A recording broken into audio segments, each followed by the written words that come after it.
Good morning दोस्तों। तो आज हम पढ़ने जा रहे हैं मरकुस रचित सुसमाचार। परमेश्वर के पुत्र यीशु मसीह के सुसमाचार का आरंभ जैसे यशायाह भविष्यद्वक्ता की पुस्तक में लिखा है कि देख, मैंने अपने दूतों को तेरे आगे भेजता हूँ जो तेरे लिए मार्ग सुधारेगा। जंगल में एक पुकारने वाला का शब्द सुनाई दे रहा है कि प्रभु का मार्ग तैयार करो और उसकी सड़कें सीधी करो। यूहन्ना आया जो जंगल में बपतिस्मा देता और पापों की क्षमा के लिए मन फिराव के बपतिस्मा का प्रचार करता। और सारे यहूदियों देश के और यरूशलेम के सब रहने वाले निकलकर उसके पास गए और अपने पापों को मानकर यरदन नदी में उससे बपतिस्मा लिया। यूहन्ना ऊँट के रोम का वस्त्र पहने और अपनी कमर में चमड़े का पछुका बांधे रहता था और हड्डियाँ और वन मधु खाया करता था और यह प्रचार करता था कि मेरे बाद वह अपने वाला है जैसे मुझमें शक्तिमान है। मैं उस योग्य नहीं कि झुककर उसके जूतों का बंद खोलूं।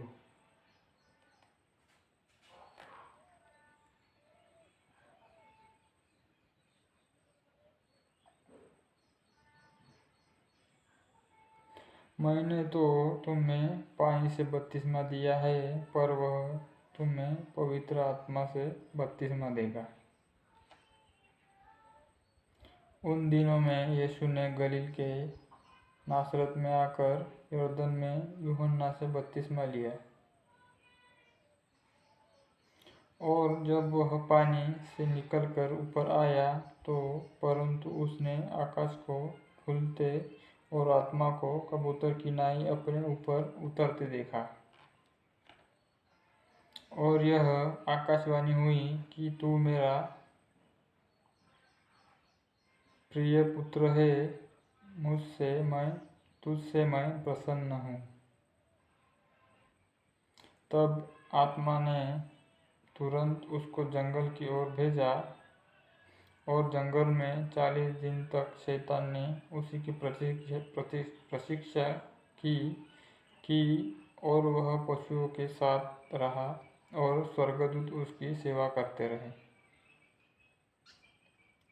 यूहन्ना के पकड़वाए जाने के बाद यीशु ने गलील में आकर परमेश्वर के राज्य का सुसमाचार प्रचार किया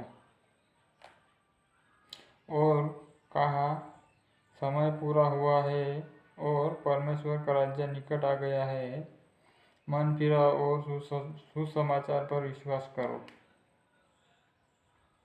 गलील की झील के किनारे जाते हुए उसने शमौन और उसके भाई अंद्रियास को झील में जाल डालते देखा, क्योंकि वे मछुआरे थे। और यीशु ने उससे कहा, मेरे पीछे चले आओ, मैं तुमको मनुष्य के मछुए बनाऊंगा। वे तुरंत जालों को छोड़कर उसके पीछे हो लिए और कुछ आगे बढ़कर उसने